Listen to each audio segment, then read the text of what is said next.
கர்த்தருடைய நாம மகிமைப்படுவதாக. இந்த காலவேளையிலே கர்த்தருடைய வார்த்தை கேட்கும்படியாய் வந்திருக்கிற யாவரையும் இயேசு கிறிஸ்துவின் நாமத்தினாலே வாழ்த்தி வரவேற்கிறோம்.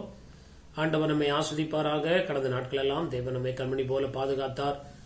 ஜீவன் சுகம்பலம் தந்து நம்முடைய தேவைகளை சந்தித்து இம்மட்டுமாய் நடத்தி வந்த கிருபைகளுக்காய் ஒரு விஷயம் நாம் தலைகளை தாழ்த்தி கர்த்தருடைய கரத்தில் ஒப்பு கொடுத்து நாம் ஜெபிப்போம். பரலோக பிதாவே, நன்றியோடு துதிக்கிறோம், ஸ்தோத்திரிக்கிறோம். இந்த ஆஸ்வதிக்கப்பட்ட இந்த மனமகிழ்ச்சி நாளின் காலவெளிக்காய் ஸ்தோத்திரிக்கிறோம். உடைய வார்த்தை கேட்கும்படியாய் கர்த்தர்களுக்கு உதவி செய்தீரே, அதுக்காய் நன்றி ஆண்டவரே. அப்பா ஸ்தோத்திரம். அப்பா எங்களுடைய இருதயங்களை சிந்தனைகளை கர்த்தர் ஆட்கொள்வீராக. தெய்வ வார்த்தை தீர்க்க தரிசனமாய் எங்களுக்கு நேராய் வரும்படியாய் ஜெபிக்கிறோம். கர்த்தருடைய வார்த்தை விசுவாசித்து கீழ்ப்படிந்து ஆண்டவரே அதனால் வருகிற ஆசீர்வாதங்களை அனுபவிக்க ஆண்டவரை இரக்கம் செய்யுங்க. கர்த்தாவே ஸ்தோத்திரம். தடைகளை நீக்கும் கர்த்தர்களோடு இடைபடுவீராக. இந்த வல்லமுள்ள கரத்திலே ஆவி ஆத்மா சரீரத்தை ஒப்புக் கொடுக்கிறோம். ஆண்டவர் தொடர்ந்து நாமத்தை மகிமைப்படுத்தும். புதிய மகிமை எல்லாம் நமக்கு செலுத்துகிறோம்.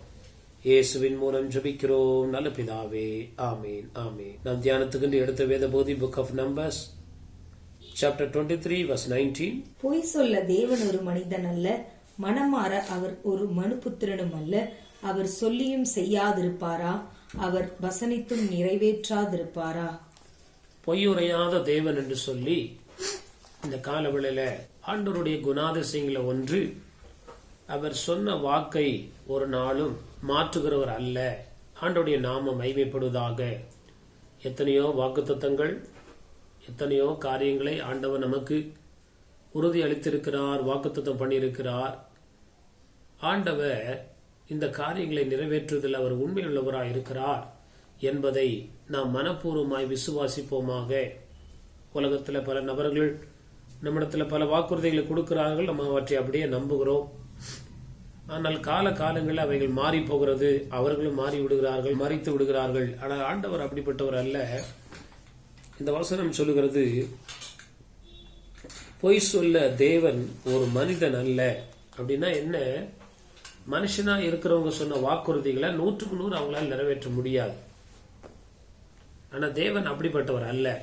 அவர் எல்லா வல்லமைக்கு மேற்பட்டவராக இருக்கிறார்.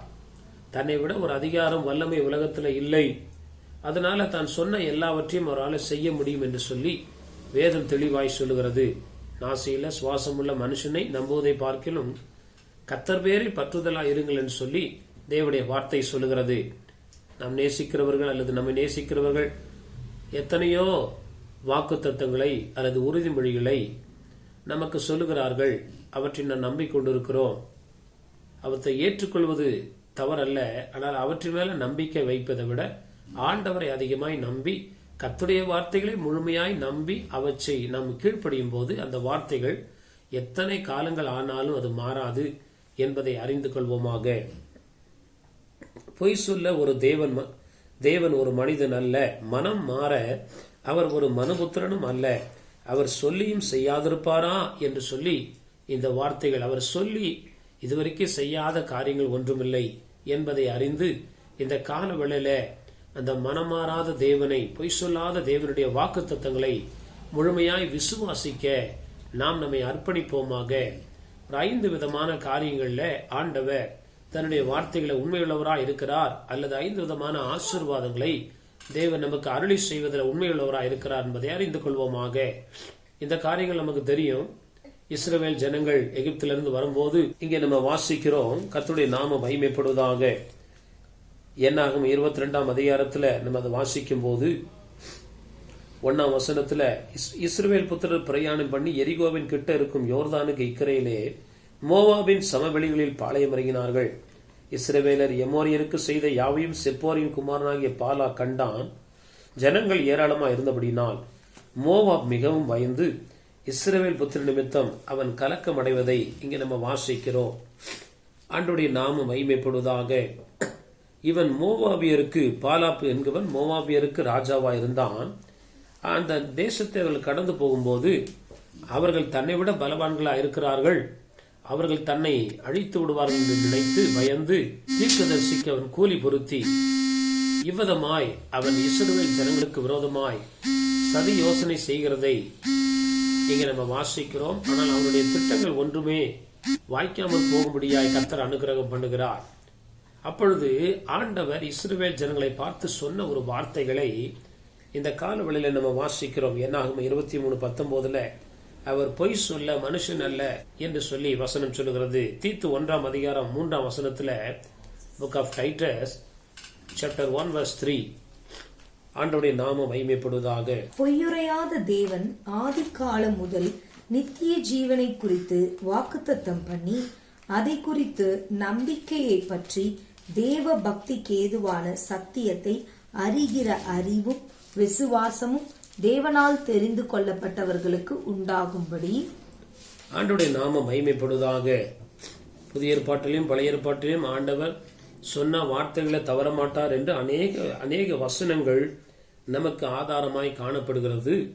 பழைய ஏற்பாட்டிலும் அவர் பொய்யுரையாத தேவன், புதிய ஏற்பாட்டிலே பவுல் தீத்துக்கு எழுதின நிருபத்தில் சொல்லுகிறார், பொய்யுரையாத தேவன் ஆதிகாலம் முதல் நித்திய ஜீவனை குறித்து வாக்குத்தத்தம் பண்ணி அதை குறித்த நம்பிக்கையை பற்றி தேவ பக்திக்கு ஏதுவான சத்தியத்தை அறிகிற அறிவும் விசுவாசமும் தேவனால் தெரிந்து கொள்ளப்பட்டவர்களுக்கு உண்டாகும் என்று சொல்லி அவர் பொய் உரையாத தேவன் என்பதை ஒரு விசை புதிய ஏற்பாட்டிலேயே உறுதிப்படுத்துகிறார். ஒரு 5 விதமான ஆசீர்வாதங்கள்ல அவர் மாறுகிறவர் அல்ல. இந்த 5 விதமான ஆசீர்வாதங்களை இஸ்ரவேலராகிய நமக்கு ஆண்டவர் இந்த நாட்களிலே தர விரும்புகிறார் என்பதை அறிந்து கொள்வோமாக. ஒரு வசனத்தை முதலாவது வாசிக்கலாம். ஆண்டவருடைய நாமம் மகிமைப்படுவதாக. புக் ஆஃப் நம்பர்ஸ் சாப்டர் 23:8, என்னாகும் 23ஆம் அதிகாரம் 8ஆம் வசனத்தை வாசிக்கும் போது, தேவன் சபிக்காதவனை நான் சபிப்பதெப்படி, கர்த்தர் வெறுக்காதவனை நான் வெறுப்பதெப்படி. ஆண்டவருடைய நாமம் மகிமைப்படுவதாக. தேவன் தம்முடைய ஜனங்களை ஆசிர்வதிக்கிறவராய் இருக்கிறார், அவர் சபிக்காதவர் என்று சொல்லி இந்த வார்த்தை தெளிவாய் சொல்லுகிறது. ஆண்டவர் நம்முடைய சத்துருக்கு சத்ருவாய் இருக்கிறார், ஆனால் நமக்கு அவர் சத்ருவாய் இல்லாதபடி அவர் நம்மை ஆசீர்வதிக்கிற தேவனாய் இருக்கிறார். தேவன் சபிக்காதவனை நான் சபிப்பதெப்படி. ஆண்டவரால் தெரிந்து கொள்ளப்பட்டு அழைக்கப்பட்ட நம்முடைய வாழ்க்கையில ஆண்டவர் நம்மை ஒரு நாளும் முற்றிலும் வெறுத்து விடுகிற தேவன் அல்ல. சில வேளைகளில் அவர் நம்மை சிக்ஷிக்கிறார், கடிந்து கொள்கிறார், பரிசுத்தப்படுத்துகிறார். ஆனால் அதே நேரத்தில் தம்முடைய ஜனங்களை ஆசிர்வதிப்பதே அவருக்கு பிரியமாய் இருக்கிறது. அப்ப நம்முடைய வாழ்க்கையில வருகிற சாபங்களுக்கு ஆண்டவர் காரணம் என்று நாம் சொல்லாதபடி, நம்மை பின்தொடர்ந்து வருகிற சாபங்கள் எதுவா இருந்தாலும் ஆண்டவர் அதை மாற்ற போதுமானவராய் இருக்கிறார். ஆண்டவருடைய அந்த வார்த்தையுடைய அர்த்தம் என்ன? நம்முடைய சபிக்காதவர் அல்லது நம்முடைய வாழ்க்கையில சாபங்களை பின்தொடர அவர் ஒரு நாளும் அனுமதிப்பதில்லை. அப்ப சிலருக்கு ஒரு கேள்வி வருது, ஆனாலும் எங்களுடைய வாழ்க்கையில சில சாபங்கள் பின்தொடர்கிறதே, அப்படி என்றால் இன்னும் நம் தேவனுடைய பிள்ளைகளாய் மாற நாம் நம்மை ஒப்பு கொடுக்கும் போது நம்மை பின்தொடர்ந்து வருகிற எந்த ஒரு வல்லமையும் நம்மை சேதப்படுத்தாதபடி ஆண்டவர் நம்மை காப்பாற்ற வல்லவராய் இருக்கிறார். ஆண்டவருடைய நாம, ஆண்டவருடைய திவ்ய குணாதிசயங்கள் அல்லது ஆண்டவருடைய ஆசீர்வாதங்களை ஒன்று, அவர் நம்முடைய வாழ்க்கையில சாபங்களை பின்தொடர்கிறதை அனுமதிப்பதில்லை. அவர் நம்மை சாபமுள்ள ஜனங்களாக சவிப்பதற்கு இடம் கூடாதபடி ஆசீர்வதிக்கிறவராக காணப்படுகிறார் என்பதை அறிந்து கொள்வோமாக. இது ஆண்டவர் அனுமதிச்ச ஒரு காரியம் அப்படின்னு நம்ம எந்த ஒரு காரியத்தையும் இருந்து விடாதபடி ஆண்டுடைய பாதத்தில் முற்றிலும் ஒப்பு கொடுக்கும் போது, அவருடைய ரத்தத்தால கழுவப்படும் போது, கர்த்தருடைய பிள்ளைகளாய் நாம் முற்றிலுமாய் மாறும் போது ஆண்டவர் எந்த ஒரு நபருக்கும் அப்படிப்பட்ட ஒரு அதிகாரத்தை கொடுப்பதில்லை என்பதை அறிந்து கொள்வோமாக. நாம் நம்முடைய குறைகளை ஆராய்ந்து அறிந்து கர்த்தருடைய பாதத்தில் ஒப்பு கொடுக்கும் போது பின்தொடர்ந்து வருகிற சாபங்கள் நின்று விடுகிறது. நம்முடைய வாழ்க்கையில ஆண்டவர் ஆசீர்வாதத்தை கொடுக்க வல்லமையுடையவராய் இருக்கிறார், அவர் ஆஸ்வதிக்கிறார் என்பதை அறிந்து கொள்வோமாக. ஒரு வசனத்தை நம்ம வாசிக்கலாம். என்னாகும் 22 அதிகாரம் 12 வசனம். Book of Numbers chapter 22 verse 12. அதற்கு தேவன் பீலேயாமை நோக்கி, நீ அவர்களோட போக வேண்டாம், அந்த ஜனங்களை சபிக்கவும் வேண்டாம், அவர்கள் ஆசீர்வதிக்கப்பட்டவர்கள் என்றார். ஆண்டவருடைய நாமம் மகிமைப்படுவதாக. என்னாகும் 22:12 அதற்கு தேவன் பீலேயாமை நோக்கி, நீ அவர்களோடு போக வேண்டாம், அந்த ஜனங்களை என்ன பண்ண வேண்டாம், சபிக்க வேண்டாம், அவர்கள் ஆஸ்வதிக்கப்பட்டவர்கள் என்றார். கர்த்தருடைய நாமம் மகிமைப்படுவதாக. தேவ பிள்ளைகளை அழிக்குவதற்கோ அவர்களை நிர்மலம் பண்ணுவதற்கோ ஆண்டவர் இதுவரைக்கும் யாருக்குமே அனுமதி கொடுத்ததில்லை. தேவனும் அப்படி செய்வதில்லை. அப்படிப்பட்ட நம்முடைய தேவன் அன்பாக இருக்கிறார் என்பதை அறிந்து கொள்வோமாக. இந்த உலகத்துல ஆண்டவரை போல நம்மளை நேசிக்கிறவரும் நம்மை ஆசீர்வதிக்க சித்தமுள்ளவருமா இருக்கிறவர்கள் இந்த பூமியில வேற யாரும் இல்லை என்று அறிந்து இந்த வார்த்தைகளை நாம் விசுவாசித்து அவர் பொய்யுரையாத தேவனா இருக்கிறார் என்று சொல்லி அவருடைய வார்த்தைகளுக்கு கீழ்ப்படியும் போது நம்மை பின்பற்றுகிற சாபங்கள் நின்று விடுகிறது. அது மாத்திரமல்ல, ஆண்டவர் நம்மை ஆஸ்வதிக்க உண்மையுள்ளவராக இருக்கிறார் என்பதை அறிந்து கொள்வோமாக. ஆண்டவருடைய நாமம் மகிமைப்படுவதாக. இரண்டாவது ஒரு ஆசீர்வாதத்தை நம்ம வாசிக்கும் போது 9வது வசனத்துல கர்த்தருடைய நாமம் மகிமைப்படுவதாக. என்னாகவும் 23:9 book of Numbers chapter 23 verse 9. கன்மலையின் உச்சியிலிருந்து நான் அவனை கண்டு குன்றுகளில் இருந்து அவனை பார்க்கிறேன், அந்த ஜனங்கள் ஜாதிகளோட கலவாமல் நீயே வாசமாயிருப்பார்கள். ஆண்டவருடைய நாமம் மகிமைப்படுவதாக. இரண்டாவது ஒரு ஆசீர்வாதம், ஆண்டவர் சொல்லுகிற ஒரு வார்த்தை, கன்மலை உச்சியிலிருந்து நான் அவனை கண்டு குன்றுகளிலிருந்து அவனை பார்க்கிறேன், அந்த ஜனங்கள் ஜாதிகளோடு கலவாமல் தனியே வாசமாயிருப்பார்கள். இந்த வார்த்தையுடைய உள்ளான அர்த்தமானது, அவர்கள் தனியாய் பலன் கொண்டு நிற்கும்படி நான் அவர்களுக்கு உதவி செய்வேன். ஆண்டவருடைய நாமம் மகிமைப்படுவதாக. ஆண்டவரை ஆராதிக்கிற நம் ஐக்கியத்தோடு காணப்பட வேண்டும். இது தேவனுடைய பிரதான விருப்பங்களில் ஒன்றாய் இருந்தாலும் நாம் தனியாய் நின்று சத்துருவை எதிர்க்கத்தக்க ஒரு வல்லமையை ஆண்டவர் நமக்கு தர வல்லவராயிருக்கிறார். ஆண்டவருடைய நாமம் மகிமைப்படுவதாக. கோலியாத்தை தாவீது எதிர்க்கும் போது தன்னுடைய படைகளோடு அவன் எதிர்க்கவில்லை, தனியாய் நின்று அவன் எதிர்த்தான். அவர்கள் தனித்து வாசம் பண்ணுவார்கள், அல்லது தேவனோடு தனிமையில இருக்கிறவர்கள் தனியாய் சத்துருவை ஜெயிப்பார்கள், தனியாய் எதையும் செய்வார்கள். பயப்படுகிற ஒவ்வொருவரையும் கர்த்தர் பலப்படுத்தி அவர்களை அப்படியாய் தனியாய் அல்லது அவர்கள் தனித்து கர்த்தருடைய காரியங்களை செய்யும்படி அவர்களை ஆண்டவர் என்ன பண்றாரு, பலப்படுத்துகிறார். ஊழியத்துக்கு போகும்போது நம்ம ரெண்டு பேரா போறோம், ஐக்கியமா இருக்கிறத கர்த்தர் விரும்புகிறார். இதோ சகோதரர் ஒருமித்து வாசம் பண்ணுவது நன்மை இன்பமா இருக்கிறது. ஆனா ஆவிக்குரிய வாழ்க்கையில ஆண்டவர் ஒவ்வொருவரோடும் தனியாய் அவர்களோடு இருந்து அவர்களை பலப்படுத்தி அவர்களை நிலைநிறுத்த வல்லவராய் இருக்கிறார். சிம்சோனை பற்றி நம்ம பார்க்கும்போது அவன் யுத்தத்துக்கு போகும்போதெல்லாம் தனியாய் சென்று அவன் ஒருவனாய் அநேகம் 1000 பெலிஸ்தியர்களை கொன்று போட்டதை வேதத்தில் நம்ம வாசிக்கிறோம். அன்பான தேவ பிள்ளைகளே, எலியா தனி ஒருவனாய் சென்று ஆகாப்புக்கும் அவனுடைய தீர்க்கதரிசிக்கு விரோதமாய் சவால் விட்டு தேவன் யார் என்பதை அங்க விளங்க பண்ணினார். சொல்றாரு, நான் தனியா இருக்கிறேன், என் பக்கத்துல யாரும் இல்லை அப்படின்னு சொல்லுகிற போது ஆண்டவர் எலியாவோடு இருந்து எலியாவை பலப்படுத்தினது போல ஆண்டவர் நம்மையும் பலப்படுத்த வல்லமுடையவராக இருக்கிறார் என்பதை அறிந்து கொள்வோமாக. தனிமையிலே நம் ஆண்டவரை தேடி ஆண்டவரை பின்பற்றி ஆண்டவருக்கு ஒப்பு கொடுத்து ஆண்டவரோடு இசைந்து ஜீவிக்கிறவர்களாய் காணப்படும் போது நம்முடைய வாழ்க்கையிலே தனிமையாய் ஆண்டவருடைய துணையோடு எதையும் செய்ய ஆண்டவர் நமக்கு உதவி செய்கிறார். ஒரு வசனத்தை நம்ம வாசிக்கும் போது உபாகமம் 33:28 book of Deuteronomy chapter 33 verse 28.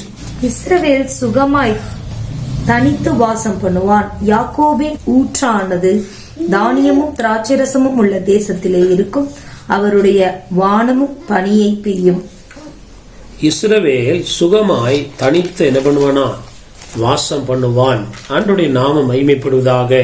ஆண்டவருடைய நாமம் மகிமைப்படுவதாக. இந்த இடத்துல விதமாய் சொல்லப்படுகிறது. உபாகம் 33:28 டியூட்ரானமி 33:28 இஸ்ரவேல் சுகமாய் தனித்து வாசம் பண்ணுவான், யாக்கோபின் ஊற்றானது தானியமும் திராட்சரசமும் உள்ள தேசத்தில் இருக்கும், அவருடைய வானமும் பனியை பெய்யும். ஆண்டவர் தம்முடைய பிள்ளைகளை தனித்து நிலை நிற்க பண்ண அவர் உண்மையுள்ளவராய் இருக்கிறார். ஆண்டவருடைய நாமம் மகிமைப்படுவதாக. அவருடைய சமூகம் நமக்கு முன்பாக செல்லும் போது தனியாய் இந்த உலகத்துல நாம் ஜீவித்து அவருக்கென்று வாழ கர்த்தர் நமக்கு உதவி செய்ய வல்லவராய் இருக்கிறார். இந்த ஜனம் தனித்து வாசம் பண்ணும் என்னுடைய அர்த்தமானது கர்த்தருடைய கிருபையினால நாம் அவரை நம்பி சார்ந்து நிலைத்திருந்து ஜீவிக்க கர்த்தர் நமக்கு உதவி. சில பேர் சொல்லுவாங்க, எங்க கூட யாரும் இல்லை, எங்களுக்கு ஜெபிக்கிறதுக்கோ உதவி செய்யறதுக்கோ தனியா இருக்கிறோம். நம்முடைய தனிமையில உதவி செய்ய பரிசுத்த ஆவியானவர் இந்த நாட்களில் நமக்கு கொடுக்கப்பட்டிருக்கிறார். ஆண்டவருடைய வார்த்தை நமக்கு இருக்கிறது. அதனால நாம் தனித்து நின்று ஜெயமுள்ளவர்களாய் காணப்படும்படியாய் ஆண்டவர் விரும்புகிறார். ஐக்கியத்தை விரும்புகிற தேவன் தனி நபராய் நின்று சத்துருவை ஜெயிக்க கர்த்தர் நமக்கு பலத்தை தருகிறார். பழைய ஏற்பாட்டு பரிசுத்தவான்களும் சரி, புதிய ஏற்பாட்டு பரிசுத்தவான்களும் சரி, தனியாய் நின்று எல்லாவற்றையும் ஜெயித்து அவர்கள் எல்லாவற்றையும் சுதந்திரித்துக் கொண்டார்கள்.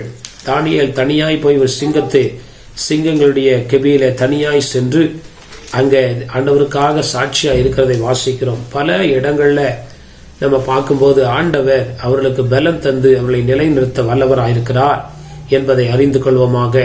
கர்த்தருடைய நாமம் மகிமைப்படுவதாக. மூன்றாவது ஒரு வாசகத்தை நம்ம வாசிக்கும் போது என்னாகும் 23ஆம் அதிகாரம் 21ஆம் வசனத்தை வாசிக்கும் போது book of Number chapter 23 verse 21. அவர் யாக்கோபிலே அக்கிரமத்தை காண்கிறதும் இல்லை, இஸ்ரவேலிலே குற்றம் பார்க்கிறதும் இல்லை. அவர்களுடைய தேவனாகிய கர்த்தர் அவர்களோடு இருக்கிறார். ராஜாவின் ஜெய கம்பீரம் அவர்களுக்குள்ளே இருக்கிறது. என்னாகமம் 23ஆம் அதிகாரம் 21ஆம் வசனத்துல அவர்களுடைய தேவன் அவர்களோடு இருக்கிறார். அவர் யாக்கோபிலே அக்கிரமத்தை காண்கிறதும் இல்லை, இஸ்ரவேலிலே குற்றம் பார்க்கிறதும் இல்லை. அவர்களுடைய தேவனாகிய கர்த்தர் அவர்களோடு என்ன பண்றாரா? இருக்கிறார். இதுவும் ஒரு மிகப்பெரிய ஆசீர்வாதம். ஒவ்வொரு தேவ பிள்ளைகளோடு கர்த்தருடைய கரம் கூட இருக்கிறது. ஒரு குடும்பத்துல 5 பேர் இருக்காங்கன்னா கர்த்தர் அங்க இருக்கிறாரு. அவங்க தனித்தனியாய் ஜீவனம் பண்ணி வாசம் பண்ணும்போது கர்த்தருடைய காரியங்களை செய்யும் போது தனியாய் அவர்களோடு இருந்து ஆண்டவர் அவர்களை காப்பாற்றுகிறார். இந்த ஆசீர்வாதம் ஆண்டவர் தம்முடைய ஜனத்துக்கு தருகிற ஒரு 3வது வாக்குத்தத்தமா இருக்கிறது. ஆண்டவருடைய நாமம் மகிமைப்படுவதாக. என் சமூகம் உங்களுக்குன்னு சொல்ல, உனக்கு முன்பாக செல்லும், நீ பயப்படாதே, நான் உன்னோடு இருக்கிறேன் என்று சொல்லி பல இடங்கள்ல ஆண்டவர் அவர் தம்முடைய பிள்ளைகளோடு இருக்கிறதை உறுதிப்படுத்துகிறார் என்பதை அறிந்து கொள்வோமாக. ஆண்டவருடைய நாமம் மகிமைப்படுவதாக. ஒரு வசனத்தை வாசிக்கும் போது ஏசாயா 41ஆம் அதிகாரம் 10ஆம் வசனத்துல book of Isaiah chapter 41 verse 10ல நம்ம வாசிக்கும் போது, நீ பயப்படாதே, நான் உன்னுடனே இருக்கிறேன், திகையாதே, நான் உன் தேவன், நான் உன்னை பலப்படுத்தி உனக்கு சகாயம் பண்ணுவேன், என் நீதியின் வலது கரத்தினால் உன்னை தாங்குவேன். அவருடைய தேவன் எங்க இருக்கிறாரா? அவர்களோடு இருக்கிறார். கர்த்தருடைய நாமம் மகிமைப்படுவதாக. நம்முடைய தேவன் நமக்குள்ளே வாசப்படுகிறார், நம்மோடு இருக்கிறார். நம்ம எங்கெல்லாம் போறோமோ அவருடைய சமூகம் நம்மோடு கடந்து வருகிறது. யாக்கோபை பார்த்து முதிர் வயதில் ஆண்டவர் சொல்லும் போது சொல்லுகிறார், நீ எகிப்துக்கு போ, நான் உன்னோடு கூட வருவேன் என்று சொல்லி ஆண்டவர் நம்முடைய வழி பிரயாணங்கள்ல, நம்முடைய இல்லங்கள்ல, நம்ம எங்கெங்கெல்லாம் செல்கிறோமோ நம்முடைய தேவன் நம்மோடு கடந்து வருகிறார், நம்மோடு இருக்கிறார். இப்படிப்பட்ட ஒரு வாக்கு தத்தத்தை ஆண்டவர் நமக்கு தருகிறபடினால சில நேரத்துல நம்ம தனியா போறோம், தனியா அந்த காரியங்களை ஃபேஸ் கொள்ள போறோம் நம்ம நினைக்கிறோம். அப்படி இல்லை. ஆண்டவர் தனிமையானவர்களுக்கு விடுவாசனை ஏற்படுத்தி அப்படின்னா என்ன அர்த்தம்னா, தனிமையாய் நம்மை கைவிடாதபடி ஆண்டவர் நமக்கு துணை நிற்கிறார் என்பதை அறிந்து கொள்வோமாக. சில நேரத்துல மனுஷ உதவி கிடைக்குது, சில நேரத்துல மனுஷ உதவி கிடைக்கிறது இல்ல. ஆண்டவரை நம்பி நம்ம கடந்து போகும்போது உம்மாலே ஒரு சேனைக்குள் பாய்வேன், உம்மாலே ஒரு மதலை தாண்டுவேன் சொல்லி தாவீது சொல்லுகிறார். நான் மரண இருளின் பள்ளத்தாக்கில் நடந்தாலும் பொல்லாப்புக்கு பயப்படேன், தேவரீர் என்னோடு இருக்கிறீர். ஆண்டவருடைய நாமம் மகிமைப்படுவதாக. கர்த்தருடைய பிள்ளைங்க எங்க இருக்காங்களோ கர்த்தர் அங்க இருப்பார். கர்த்தருடைய நாமத்துக்கு மகிமையாய் நம்ம ஜீவிக்கும் போது பாதாளத்துக்கு நேராய் நம்ம கடந்து போனாலும் அங்கேயும் அவருடைய கரம் நம்மோடு இருக்கும் என்று சொல்லி தாவீது திட்டவட்டமாய் கர்த்தருடைய பிரசன்னத்தை குறித்து அவர் சொல்லுகிறார். பரலோகத்துக்கு ஏறினாலும் அங்கே இருக்கிறேன், பாதாளத்துல படுக்கை போட்டாலும் அங்கேயும் கரம் என்னை தாங்குகிறது என்று சொல்லி ஆண்டவரும் நம்மையும் பிரிக்க முடியாத ஒரு சிநேகத்தை ஆண்டவர் நமக்கு கொடுக்கிறார் என்பதை அறிந்து கொண்டு ஆண்டவரை அதிகமாய் ஆராதித்து அந்த கிருபைகளை பெற்றுக்கொள்ள கர்த்தர் நமக்கு உதவி செய்வாராக. ஆண்டவருடைய நாமம் மகிமைப்படுவதாக. நான் முன்பு சொன்னது போல ஆண்டவரோடு தனிமையாய் நம்ம எந்த அளவுக்கு ஜீவிக்கிறோமோ, தனி முழங்கால்களில் நிற்கிறோமோ, அந்த அளவுக்கு தேவன் நம்மோடு இருக்கிறதை நம்மளால உணர முடியும். ஆண்டவருடைய நாமம் மகிமைப்படுவதாக. ஒன்று, நாம் தனித்து உறுதியாய் நிற்க கர்த்தர் பலம் தருகிறார். இரண்டாவது, அவர் நம்மோடு சதா காலமும் இருக்கிறார் என்பதை அறிந்து கொள்வோமாக. கர்த்தருடைய நாமம் மகிமைப்படுவதாக. நான்காவது ஒரு ஆசீர்வாதத்தை நம்ம வாசிக்கும் போது 22ஆம் வசனத்துல என்னாகமம் 23:22 book of Number chapter 23 verse 22, தேவன் அவர்களை எகிப்திலிருந்து புறப்பட பண்ணினார், காண்டாமிருகத்துக்கு ஒத்த பெலன் அவர்களுக்கு உண்டு. ஆண்டவருடைய நாமம் மகிமைப்படுவதாக. காண்டாமிருகத்துக்கு ஒத்த பலன் அவர்களுக்கு உண்டு. கர்த்தருடைய நாமம் மகிமைப்படுவதாக. தேவன் அவர்களை எகிப்திலிருந்து புறப்பட பண்ணினார். ஒவ்வொருவரையும் கர்த்தர் பலப்படுத்த போதுமானவராயிருக்கிறார். கர்த்தருடைய அபிஷேகம் இதை குறிக்கிறதா இருக்கிறது. கர்த்தருடைய அபிஷேகத்தை பெற்றவர்கள் அப்படிப்பட்ட பலனை அவர்கள் பெற்றுக்கொள்வார்கள். அதுக்கு அநேக வசனங்களை சொல்ல முடியும். அவருடைய பலன் குறையாது. ஓடினாலும் இளைப்படையார்கள், நடந்தாலும் சோர்ந்து போவார்கள். கர்த்தர் அப்படிப்பட்ட உன்னதமான பலத்தை ஆண்டவர் பொய்யுரையாத தேவன் நமக்கு தரும்படி வாக்குத்தத்தம் பண்ணியிருக்கிறார். இந்த நாட்களில் பெற்றுக்கொள்ள நாம் நம்மை ஒப்பு கொடுக்கும் போது, நம்முடைய பலன், இந்த சரீர பலன் எல்லாவற்றையும் ஆண்டவருக்கு முற்றிலும் ஒப்பு கொடுக்கும் போது அவர் புதிய பலத்தினால நம்மை நிரப்புகிறார். பரிசுத்த ஆவி உங்கள் மேல் வரும்போது நீங்கள் என்ன பண்ணுவீங்க? பலன் அடைந்து, நாம் எதிர்பார்க்கிற நினைக்கிற பலன் அல்ல, இது காண்டாமிருகத்துடைய பலனை விட ஒரு பெரிய பலனை ஆண்டவர் நமக்கு தர விரும்புகிறார். காண்டாமிருகத்துக்கு ஒத்த பலன் அவர்களுக்கு என்னது உண்டு. கர்த்தருடைய நாமம் மகிமைப்படுவதாக. அல்லது கர்த்தருடைய ஆவியானவர் அவர்களை பலப்படுத்துகிறார். சோர்வு வராது, பலவீனம் வராதுன்னு சொல்லல. அந்த நேரத்தில் ஆண்டவருடைய பலன் நம்மள பூரணமாய் விளங்கி நம்மை பலப்படுத்தி நமக்கு சகாயம் செய்கிறார் என்பதை அறிந்து கொள்வோமாக. கர்த்தருடைய நாமம் மகிமைப்படுவதாக. பொய்யுரையாத தேவன் சொல்லுகிற அந்த பலத்தை இந்த நாட்கள்ல அனுபவிக்க நாம் நம்மை ஒப்பு கொடுக்கும் போது ஆண்டவர் நம்மை நிரப்பி ஆசீர்வதிக்க உண்மையுள்ளவராய் இருக்கிறார். ஆண்டவருடைய நாமம் மகிமைப்படுவதாக. நம்பர்ஸ் 24 verse 8, என்னாகும் 24:8 இதே வார்த்தை ஆண்டவர் சொல்லுகிறார். தேவன் அவர்களை எகிப்திலிருந்து புறப்பட பண்ணினார், காண்டாமிருகத்துக்கு ஒத்த பலன் அவர்களுக்கு உண்டு. அவர்கள் தங்கள் சத்துருக்களாகிய ஜாதிகளை பட்சித்து அவர்கள் எலும்புகளை நொறுக்கி அவர்களை தங்கள் அம்புகளாலே எய்வார்கள். காண்டாமிருகத்துக்கு ஒத்த பலன். சிம்சோன் ஒருவன் 1000 பேரை ஒரு கழுதையினுடைய தாடையை எலும்பால கொன்று போட்டான். அந்த அளவுக்கு ஆண்டவர் தம்முடைய பிள்ளைகளுக்கு அவர் பலன் தர வல்லவராயிருக்கிறார். ஏலியா ஒரே வேளை உணவை உண்டு ஆண்டவரால் கொடுக்கப்பட்ட அந்த மன்னாவை, தேவதூதனால் கொடுக்கப்பட்ட உணவை உண்டு 40 நாள் இரவும் பகலும் ஓரேப் என்ற கர்த்தருடைய பர்வதம் மட்டும் நடந்தான். உலகத்துல யாரும் செய்யாத ஒரு காரியத்தை தேவ பிள்ளைகள் செய்வதற்கு பரிசுத்தாவுடைய அபிஷேகம் ஒன்று போதுமானதாக இருக்கிறது என்பதை நாம் அறிந்து கொள்வோமாக. கர்த்தருடைய நாமம் மகிமைப்படுவதாக. தாவீது இளைஞனா இருக்கும்போது ஒரு விசை சிங்கமும் ஒரு விசை கரடியும் வரும்போது அவற்றை கொன்று ஆடுகளை அதனுடைய வாய்க்கு தப்புவித்தது போல ஆண்டவர் நமக்கு அந்த உன்னத பலனை நிரப்ப அவர் ஆயத்தமுள்ளவராய் இருக்கிறார். வாக்கு மாறாதவராய் இருக்கிறார். அதை அவர் எல்லாருக்கும் தர வல்லவராய் இருக்கிறார் என்பதை அறிந்து இந்த நாட்களில் பெற்று கர்த்தருக்கென்று ஜீவித்து ஆண்டவருடைய நாமத்தை மகிமைப்படுத்த நாம் நம்மை ஒப்பு கொடுக்கிற வேளையில ஆண்டவர் நிச்சயமாய் உதவி செய்ய வல்லவராய் இருக்கிறார் என்பதை அறிந்து கொள்வோமாக. ஐந்தாவது ஒரு ஆசீர்வாதத்தை நம்ம இங்க வாசிக்கிறோம். ஆண்டவருடைய நாமம் மகிமைப்படுவதாக. என்னாகும் 23ஆம் அதிகாரம் 23ஆம் வசனத்துல ஆண்டவர் சொல்லுகிற ஒரு 5வது பொய்யுரையாத தேவன் சொல்லுகிற ஒரு வாக்கு. Book of Number chapter 23 verse 23, யாக்கோபுக்கு விரோதமான மந்திரமும் இல்லை, இஸ்ரவேலுக்கு விரோதமான குறி சொல்லுதலும் இல்லை. தேவன் என்னென்ன செய்தார் என்று கொஞ்ச காலத்திலே யாக்கோபையும் இஸ்ரவேலையும் குறித்து சொல்லப்படும். யாக்கோபுக்கு விரோதமான மந்திரவாதம் இல்லை, இஸ்ரவேலுக்கு விரோதமான குறி சொல்லுதலும் இல்லை என்று பொய்யுரையாத தேவன். இன்னைக்கும் அந்த வார்த்தைகள் ஆம் என்றும் ஆமேன் என்றும் இருக்கிறது என்பதை அறிந்து கொள்வோமாக. உண்மையான யாக்கோபாக, இஸ்ரவேலாக, கர்த்தருடைய ஜனமாய் நாம் காணப்படுகிற வேளையில ஆண்டவர் சொன்ன வாக்குத்தத்தங்கள் நம்முடைய வாழ்க்கையில அது நிறைவேறும். அந்த வசனம் கீழே சொல்லுது, கர்த்தர் தேவன்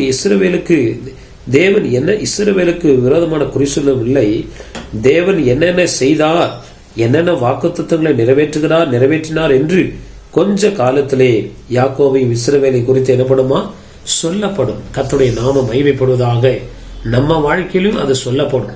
ஆண்டவரை விசுவாசித்து கர்த்தர் சொல்லுகிற சகல கட்டளைகளுக்கு கீழ்ப்படியும் போது இப்படிப்பட்ட உன்னதமான நன்மைகள், ஆசீர்வாதங்கள், வாக்குத்தத்தங்களை நம்ம குடும்பத்தில் உள்ள ஒவ்வொருவரும் நம்ம எல்லாரும் அனுபவிக்க கர்த்தர் உதவி செய்கிறார்.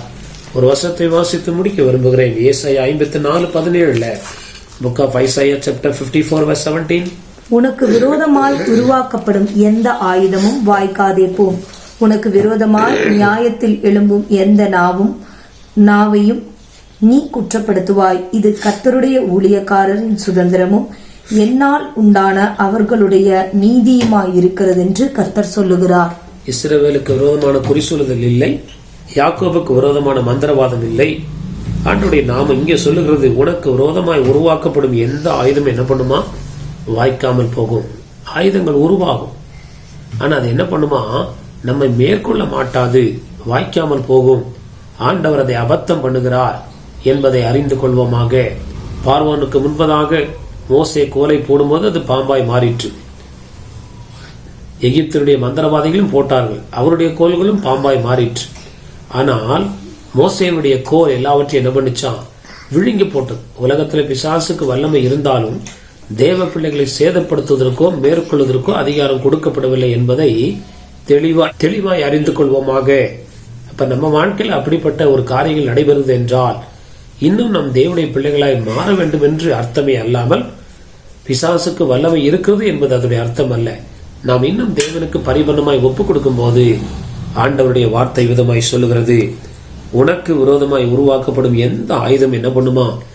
வாய்க்காமல் போகும். மனுஷனுடைய சதி சூழ்நிலைகள், மனுஷனுடைய சதி, எப்படிப்பட்ட காரியங்களையும் ஆண்டவர் ஒன்றுமில்லாமல் போக பண்ண உண்மையுள்ளவராயிருக்கிறார் என்பதை அறிந்து இன்னும் தேவனுக்குள்ள கடந்து வர நாம் நம்மை ஒப்பு கொடுக்க வேண்டும். இல்ல மந்திரத்துல வல்லம் இருக்கு, அதுல வல்லம் இருக்குன்னு அதுல நம்பாதபடி கர்த்தரை நம்பி அவருடைய கட்டளைகளுக்கு கீழ்ப்படிந்து தேவ ஆசீர்வாதங்களை சுதந்திரிக்க நாம் இன்னும் முன்பதாக வருவோம். ஆண்டவர் நம்மை ஆஸ்வதிப்பார். இது தேவன் பொய்யுரையாத தேவன் சொல்லுகிற வார்த்தைகள் என்பதை அறிந்து கொள்வோமாக. இதுல நம்ம விசுவாசம் வைக்கணும். சில பேர் சொல்றாங்க, ஆனா என் வாழ்க்கை அப்படிலாம் நடக்குது அப்படின்னா என் வாழ்க்கையில் இன்னும் குறைவுல இருக்குது, அவ்வளவுதான், வேற ஒண்ணும் கிடையாது. தேவனத்துல நெருங்கி வரும்போது பிசாசு நமக்கு என்ன பண்ணுவான்? எதிர்த்து நிலுங்கள் அவங்களை விட்டு என்ன பண்ணுவான்? ஓடி போவான். கர்த்தருக்கு கீழ்ப்படிந்து பிசாசுக்கு எதிர்த்து நிற்கும் போது ஆண்டவர் நமக்கு ஜெயத்தையும் வல்லமையும் தந்து நம்மை பாதுகாத்து ஆசீர்வதிக்கிறார். கண்களை மூடி ஆண்டுடைய பாதத்தில் ஒப்பு கொடுத்து நாம் ஜெபிப்போம். பரலோக பிதாவே, இந்த ஆஸ்வதிக்கப்பட்ட காலவழிக்காய் ஸ்தோத்திரம். பொய்யுரையாத தேவன், நீர் மனம் மாற ஒரு மனுபுத்திரன் அல்ல, சொன்ன வார்த்தைகளை மாற்றுகிற தேவன் அல்ல. நம்முடைய வார்த்தைகள் ஆம் என்றும் ஆமே என்றும் இருக்கிறபடினால எங்க வாழ்க்கையில இப்படிப்பட்ட நன்மைகளும் ஆசீர்வாதங்களும் நாங்கள் அனுபவிக்க இந்த நாள் நீர் சித்தமுள்ளவராக இருக்கிறீர். இந்த வார்த்தைகள் எங்களுக்கு தெரிவிக்கிறீர் ஐயா. இப்படிப்பட்ட ஒரு மேலான பாக்கியத்தை தேவ பிள்ளைகளாகிய நாங்கள் ஒவ்வொருவரும் அனுபவிக்க முடியாய் நீர் எங்களுக்கு இந்த நாட்கள்ல கிருபை உள்ளவராக இருக்கிறீர், கிருபை செய்கிறீர் ஐயா. ஆண்டவரே ஸ்தோத்திரம். உங்களுடைய பாதத்துல காத்திருந்து உமக்கு செவி கொடுத்து உங்களுடைய அளவில்லாத இந்த மேன்மையான அபிஷேகத்தையும் ஆசீர்வாதங்களையும் அனுபவங்களையும் பெற்றுக்கொள்ள கர்த்தர் கிருபை செய்யுங்க. ஒவ்வொருவரையும் உடைய கரத்துல ஒப்பு கொடுக்கிறோம். உங்களுடைய நல்ல நாம மகிமைப்படட்டும். துதி கன மகிமை எல்லாவற்றையும் உமக்கு செலுத்துகிறோம். ஏசு கிறிஸ்துவின் மூலம் ஜெபிக்கிறோம் நல்ல பிதாவே, ஆமேன் ஆமேன். என் ஆத்மாவே கர்த்தரை ஸ்தோத்திரி, என் முழுமே பரிசுத்த நாமத்தை ஸ்தோத்திரி. என் ஆத்மாவே கர்த்தரை ஸ்தோத்திரி, கர்த்தர் செய்த சகல உபகாரங்களையும் மறவாதே. ஆமேன் ஆமேன். நம்முடைய கர்த்தராகிய இயேசு கிறிஸ்துவின் கிருபையும் பிதாவாகிய தேவனுடைய அன்பும் பரிசுத்த ஆவியானவருடைய அன்பின் ஐக்கியமும் சமாதானமும் சந்தோஷமும் இன்றும் என்றும் சதா காலமும் நம்மோடும் நம்முடைய குடும்பங்களோடும் நம்முடைய ஊழியங்களோடும் கர்த்தருடைய வருகை பிறந்த நிலைத்திருப்பதாக. ஆமேன் ஆமேன். கர்த்தருடைய நாமம் மகிமைப்படுவதாக. இந்த ஊழியங்களுக்காய் ஜெபிக்கிற, கொடுக்கிற, தாங்குகிற, உழைக்கிற, உதவி செய்கிற யாவருக்கும் நாங்கள் தொடர்ந்து ஜெபிக்கிறோம். நீங்களும் இந்த ஊழியங்களுக்காய் தொடர்ந்து ஜெபிக்க முடியாய் இயேசுவின் நாமத்தினால உங்களை கேட்டுக்கொள்கிறோம். ஆண்டவருடைய நாமம் மகிமைப்படுவதாக. எங்களுடைய சபையானது பெங்களூர் பட்டத்தில் உள்ள லிங்கராஜபுரம் என்ற பகுதியிலே எண்ணூர் மெயின் ரோட்டிலே உள்ள SBI பேங்குக்கு முன்பதாக உள்ள சோபா ஸ்டோருடைய முதல் மாடியிலே காணப்படுகிறது. ஞாயிறு காலை 7 மணி முதல் 8:30 மணி வரை முதல் ஆராதனைக்காக இருக்கும். அதன் பின்பு 9 மணி முதல் 10 மணி வரை சண்டே கிளாஸ் ஊழியங்கள் இருக்கும். மற்றும் 10 மணியிலிருந்து 11 வரை இரண்டாவது ஆராதனை இருக்கும். வேற எந்த சபைக்கு நீங்கள் போகாதவர்களா இருந்தால் எங்களுடைய சபைக்கு வந்து எங்களுடைய ஆராதனை கலந்து கொள்ள முடியாது. உங்களை இயேசுவின் நாமத்தில் கேட்டுக்கொள்கிறோம். ஆண்டவருடைய நாமம் மகிமைப்படுவதாக. அது மாத்திரமல்ல, செவ்வாய்க்கிழமை பைபிள் ஸ்டடி இருக்கிறது. மாலை 7 மணி முதல் 8 மணி வரை முடிந்தவர்கள் கலந்து கொண்டு கர்த்தருடைய ஆசீர்வாதத்தை பெற்றுக் கொள்ளுங்கள். அதே போல சனிக்கிழமை காலை 10 to 12 மணி வரை உபவாச கூட்டம் இருக்கிறது. நீங்கள் உபவாச கூட்டத்துக்கு வருவீர்கள் என்றால் நிச்சயமாய் நாம் சேர்ந்து ஜெபிப்போம். கர்த்தர் நம்மை ஆசீர்வதிப்பாராக. கர்த்தருடைய நாமம் மகிமைப்படுவதாக. இந்த சேனலை சப்ஸ்கிரைப் செய்யாதவர்கள் சப்ஸ்கிரைப் செய்து கொள்ளுங்கள். அப்படியா தேவனுடைய வார்த்தையை உங்களுக்கு தெரிந்தவர்களுக்கு ஷேர் செய்யுங்கள். கர்த்தர் நம்மை ஆசீர்வதிப்பாராக. ஆண்டவருடைய நாமம் மகிமைப்படுவதாக. அது மாத்திரமல்ல, எங்களுடைய போன் நம்பர் இதில் கொடுக்கப்பட்டிருக்கிறது. முக்கியமான ஜெப அவசர தேவைக்கு நீங்கள் போன் செய்வீர்கள் என்றால் உங்களுக்கு நாங்கள் எப்பொழுதும் ஜெபிக்க ஆயத்தமா இருக்கிறோம். கர்த்தர் நம்மை ஆசீர்வதிப்பாராக. ஆமென், ஆமென்.